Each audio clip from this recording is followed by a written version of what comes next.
Hey traders, welcome to our Tuesday pre-market show. I'm Raghee Horner. Thanks for joining me. We've been doing this show every morning from 9 to 9:20. And so what we're going to be doing here is preparing for the bell, whether that be some day trading nuance, whether that be the economic calendar, whether that be even some longer term setups, which I really have in mind right now in this environment to take us through the remainder of the year. We should be good to go. All right, excellent. Okay, let's do this. By the way, if you're catching this on replay, feel free to leave a comment. I do check the comments. I think I have to go back and check yesterday's show comments. But if you do have a question or a comment, feel free to leave them. I will go back and take a look. Yes, that is my text. That is a text number that you can reach me at for questions or comments as well. All right, let's get to it.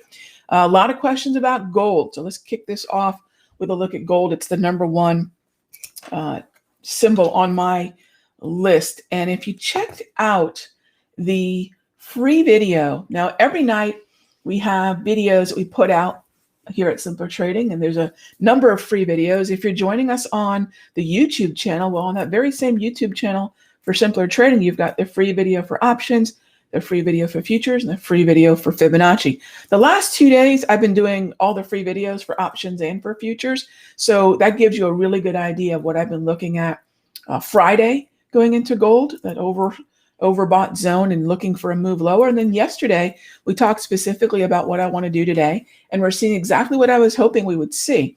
So if you take a look at this chart, let's zoom in here. You don't need to look at my mug anymore. There we go. All right, so take a look. This is known as an inside day, all right?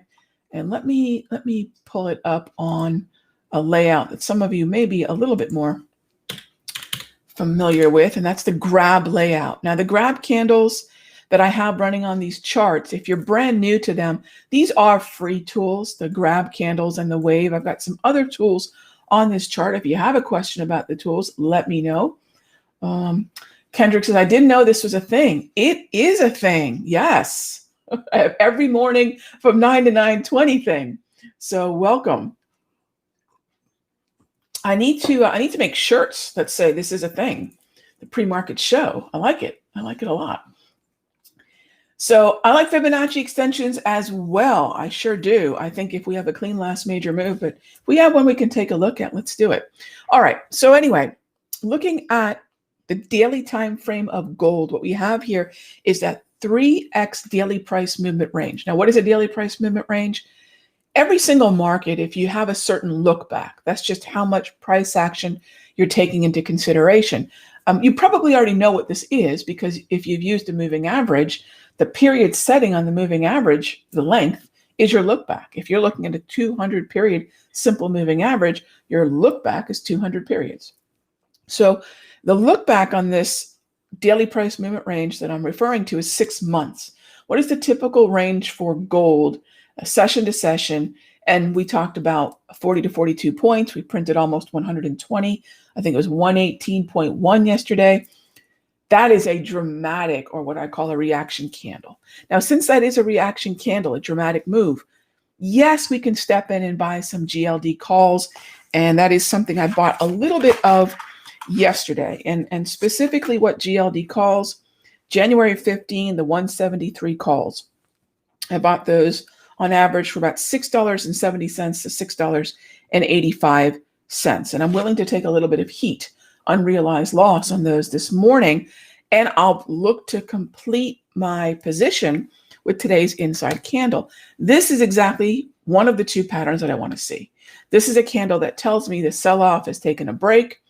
Market participants aren't quite sure that they want to run back into gold, but they're pretty certain they don't need to drive it back down below those two Darvis levels, those dotted orange lines that you see on my chart there.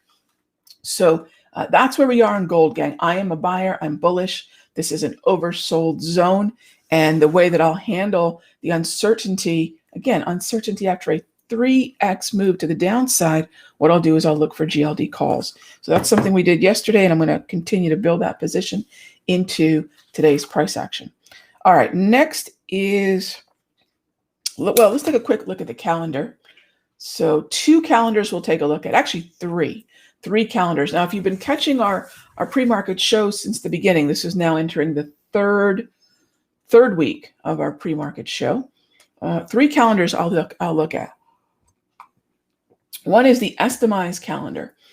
Even if you trade futures indices, you need to look at the Estimized calendar. And the reason for that is a lot of heavily weighted stocks can influence the movement of the underlying futures. Now, yeah, I can see what's coming up in the near term. AMAT, Cisco, Disney, Home Depot, etc., Walmart, Lowe's. We have a lot coming up.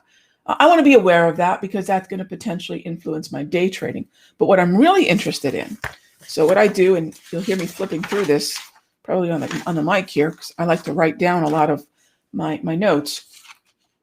So if you go out minimum of 6 weeks, right? Let me show you what I mean here. Where I'd like you to start your scans for earnings is not for this week. It's for, and it may not be practical at this stage in the earnings season, but remember this for next earnings season. We do this 4 times a year. So as we take a look, 1, 2, 3, 4, 5, I want you looking out 6 weeks. So clearly, when we get out into the end of December, and we actually have some earnings. So you might ask, well, Rog, what are you preparing for now? I'm preparing for Salesforce. I'm preparing for AVGO, AutoZone, Costco, Oracle, FDX, Nike. I'm preparing for those. I'm actually looking at WBA. I'm actually thinking about next year's earnings season. I'm already thinking ahead to JP Morgan, PNC, and Schlumberger.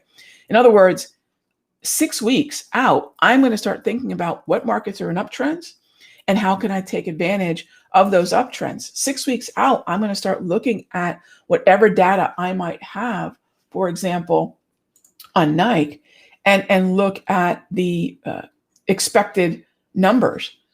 I'm going to start to think about what the, for example, what the consensus might say about the next earnings go round.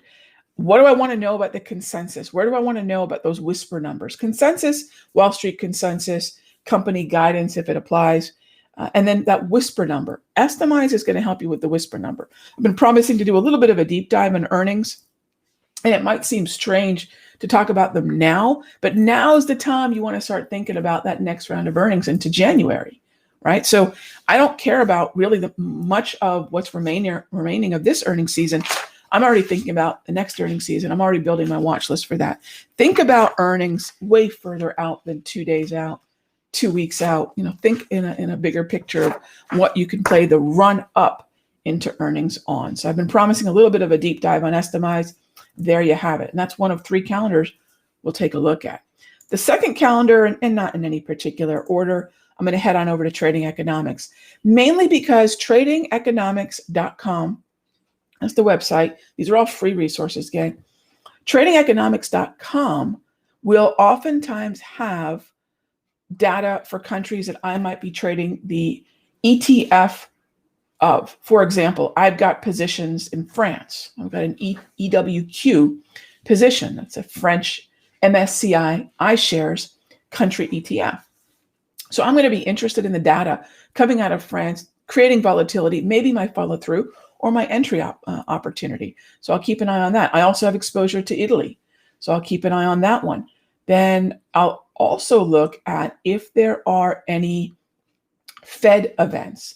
Other calendars will sometimes gloss over Fed events. They'll focus on Williams, they'll focus on Clarida, they'll focus on Powell, but they might not list Quarles. They might not list Brainerd. So Trading Economics is good for that more full look at countries, especially if you have exposure to the country ETFs, which I do actively, and also for specific Fed events that may not be listed on the final calendar. So we've gone through Estimize, we've gone through Trading Economics, and now we're going to go to Forex Factory. Forex Factory is the easiest to scan. And again, these are things that you can do well before the open. I really encourage you guys to look at it. And I'm just going to see here, is there anything significant? Jolts, job openings, you can see there. Jolts at 10 a.m. The Jolt is not a major number. Very little data, really, economic data has mattered as of late because we're so much more interested in other data points. So while that is a number that I'll have to at least be aware of in terms of the timing of the release, what's much more interesting to me is as I make my way over to the Simpler Futures room, and today we're going to do some day trading as we do in that room, I know at the end of the clearing period or the opening range, that 9:30 to 10 a.m. window right after the bell rings, at the very end of the range, when I'm looking for clearing range breaches, when I'm looking for those opening range breakouts, that Jolt's job opening is going to insert a certain amount of volatility at that moment in time. So I need to be much more aware of that particular event. And then Forex Factory did actually have Quarles and Brainerd. That's great. And then I do have exposure to the New Zealand dollar. Now I don't do so. Scott, thanks for the comment about the Forex trading. I haven't been doing as much Forex trading as of late. I love Forex trading. I started Forex trading in late 1999, early 2000. My 3 books are on Forex. I'm a huge fan of macroeconomics. I'm a huge fan of those huge cycles, understanding what central banks do to all markets. And Forex was just such a great hand in glove fit to that. However, I have not been as actively trading Forex. There's a few markets that I am interested in, namely a short US dollar is probably my number one short, and long New Zealand dollar is my number one long. Luckily, we have futures contracts when the US dollar is in play that we have an alternative that we can use. That US dollar play means we have also ETFs, currency share ETFs, that we can look at as well. All right, so with that being said, I do have a fairly significant long position in the New Zealand dollar, the 6N, and also the New Zealand dollar US. So that 8 p.m. event with the Reserve Bank of New Zealand is going to be something that's on my radar. So if you're a multi-asset class trader, this kind of thorough look at the economic calendar is absolutely necessary. Cover your earnings, cover your Fed speeches, cover your global economics if you've got exposure to those country ETFs, and then take a quick look at Forex Factory for any events that could affect anything else that you might have missed on the other 2 calendars. I find this one just aesthetically easier to scan. Somebody asked me yesterday how all my backgrounds are black. I darken my backgrounds. Somebody asked me yesterday, I use a little app called, you can see here in the corner, not app, what do you call these? Extensions. I use a little extension called Dark Reader. So my charts are dark. They've got a black background. So that contrast between a light colored background on a website and the dark colored chart became too much. And so I use a program called Dark Reader to darken up all the websites that I watch. So somebody asked me about that. So there you go. That's what I use. All right, over to the charts. We've talked about gold. We've talked about the economic calendar. And now I want to take a look at, let me take a look at some of the questions here. So thanks for that. Thanks for the comment, Scott. Yeah, right now, dollar weakness and New Zealand dollar strength. And what else do I like? I like Canadian dollar strength. I like euro and I like pound, not Australian dollar. Be careful with the yen. I think if the equity markets continue higher, the strength that we've seen in the yen versus the dollar, US dollar, could start to wane. So be careful there. All right. So would I wait for the completion of an inside candle or wait for it? Oh, so what do I do with an inside candle?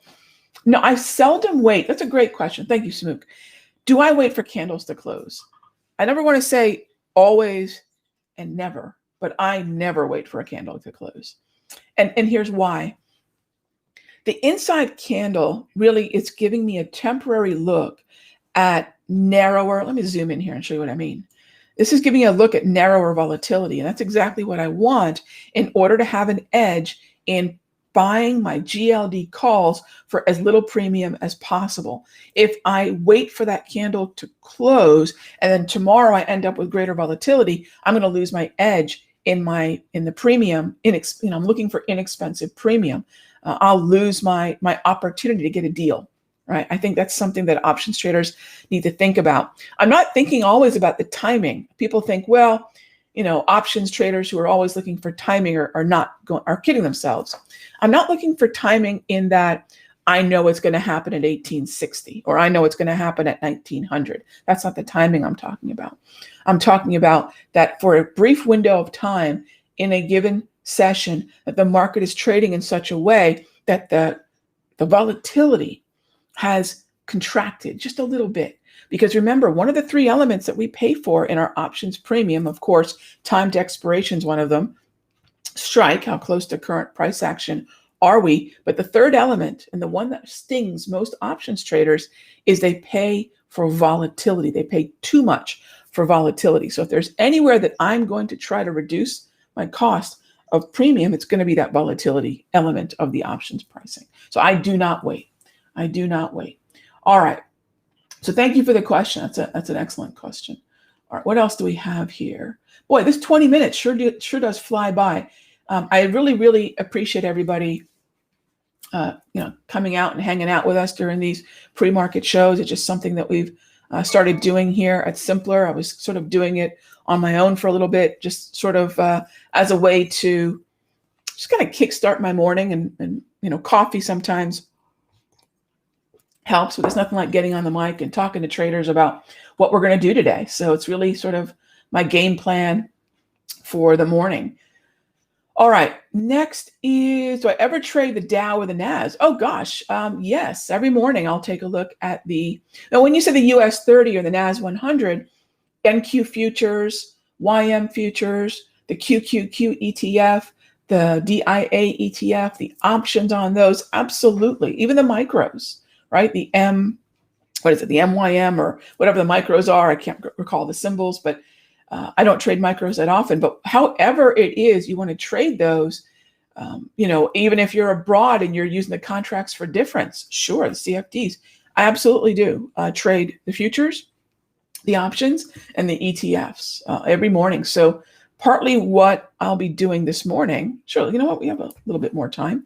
Let me show you what I'll be doing with the broader averages this morning.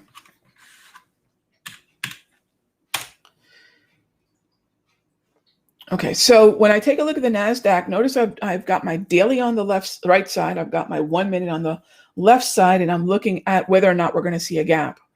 And if you recall yesterday, I said, look, the market's kind of getting out ahead of itself.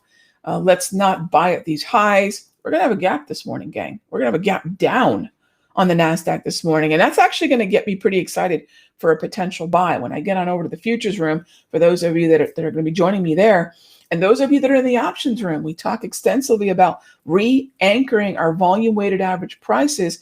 We're landing right in that VWAP. This could be a pretty decent little oversold level, but I'll be looking for a gap fade buy. Yesterday, the markets got very ahead of themselves on the narrative with the vaccine. Are we going to see as big a gap on the ES? No, in fact, we're not really going to see much of a significant gap at all on the ES. The NASDAQ, remember, did not benefit from the vaccine narrative because there's no real exposure to healthcare within the weighting in the stocks of the NASDAQ. So it's a tech conversation. Also think about the work from home tech wreck that we are going to see temporarily, because the NASDAQ well, if you're looking at the individual sectors or the broader index, the NASDAQ is where a lot of those stocks that benefited from work from home throughout the year, that's where they're residing. So when those stocks sell off, I think Peloton lost 20% yesterday. You're going to see Zoom head lower. You're going to see a lot of those stocks that are tech stocks, NASDAQ related stocks. So NASDAQ's going to take it on the chin pretty hard. Probably as dramatically ridiculous as the gap up was yesterday, that NASDAQ reaction is probably too much. So the only market that I'll look at for a fade on the morning will be the NQ and the different sectors within the NQ. So heads up for that. And remember, the NAS is going to behave in a way very differently from the S&P and the Dow for a bit, because the S&P and the Dow have exposure to healthcare. The NAS does not. The NAS has exposure to all those stocks that benefited from the last 8 months of work from home and the tech strength that we saw with the COVID related lockdown, quarantine, whatever you want to call that. With all of us working from home in our pajamas, those stocks are going to definitely take it on the chin.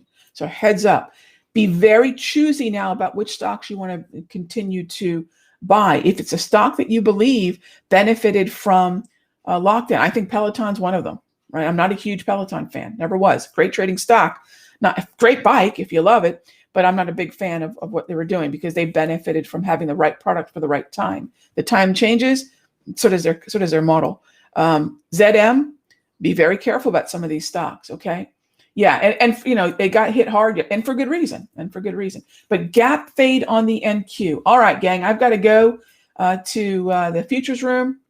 The options folks, I did the premium video last night. Check it out. That's pretty much my game plan for this week. Let's go do some day trading here and see what kind of opportunities we have on the morning. Break down the individual sectors if you can't find opportunities in the indices. All right, so that 20 minutes just flies by, but thank you so much for joining us. Maybe in the future we'll expand the time or do something. Leave your feedback, leave your comments and questions, because I'll make sure I cover these in upcoming shows. All right, thank you for joining me. Thank you for being a part of the community, and be safe out there. We're going to see some volatility, okay?